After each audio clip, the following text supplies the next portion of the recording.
Hi friends, இன்றைக்கி நம்ம எங்கே போகிறோன்னா எங்கள் ஊர் சந்தைக்கு நாங்கள் போகிறோம். இன்றைக்கி இதே சந்தைக்கு போகலான்னு போனோம். வாங்கிட்டு வந்த ஜாமான் எல்லாம் காலி ஆகிட்டு சந்தையில். நான் வந்து ஒரு 15 நாள் 20 நாளைக்கு ஒரு நேரம் தான் சந்தைக்கு போவேன். வீக்லிலாம் வாரம்லாம் போக மாட்டேன் பார்த்துக்கோங்க. சந்தை எப்படி இருக்குன்னு பார்த்து அப்படியே சொல்லுங்கள். ரொம்ப ஃபுல்லாலாம் வீடியோ எடுக்கல, லைட்டாக கொஞ்சமாக தான் எடுத்தோம். ஏன்னா நாங்களும் திங்ஸ் வாங்கிட்டு இருந்தனால கம்மியாக எடுத்துகிட்டு அதோட கட் பண்ணிட்டேன். அது நம்ம கடையில் வாங்குறத விட சந்தையிலேருந்து கொஞ்சம் விலை கம்மியாக இருக்கும். அதனால் அப்படியே நாங்கள் சந்தையில் போய் வாங்கி வச்சுறது. தக்காளி பழம் 2 கிலோ 50. தக்காளி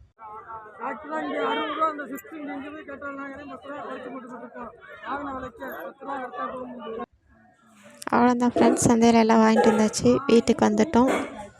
1 ஹவரில் சந்தைக்கு போயிட்டு வந்துட்டோம் பார்த்துக்கோங்க. நான் எடுத்து வச்சுட்டு இருந்தேன். எனக்கு சப்போர்ட்டிங்காக சாருகாசுன்னு சேர்ந்து எல்லாத்தையும் எடுத்து வச்சுட்டு இருந்தான்.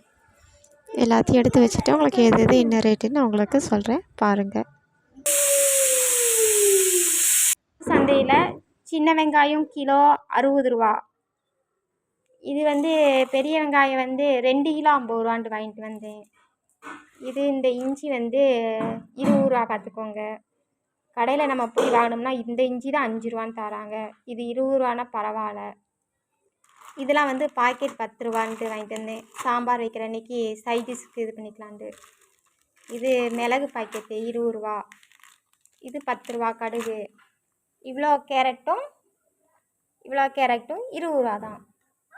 தேங்காய் ஒரு காய் 10 ரூபான்னு சொன்னாங்கன்ட்டு வாங்கிட்டு வந்தேன்.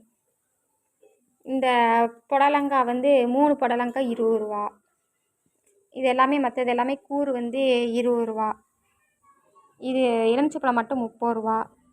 பூண்டு வந்து 1/4 கிலோ 60 ரூபான்ட்டு வாங்கிட்டு வந்தேன். அவ்வளோதான் ஃப்ரெண்ட்ஸ். உங்கள் ஊர் சந்தையில் எதில் என்ன ரேட்டு அப்படின்னு சொல்லிவிட்டு கமெண்ட் பண்ணுங்கள் பார்க்கலாம். இது எங்கள் ஊர் சந்தையில் உள்ள ரேட்டு.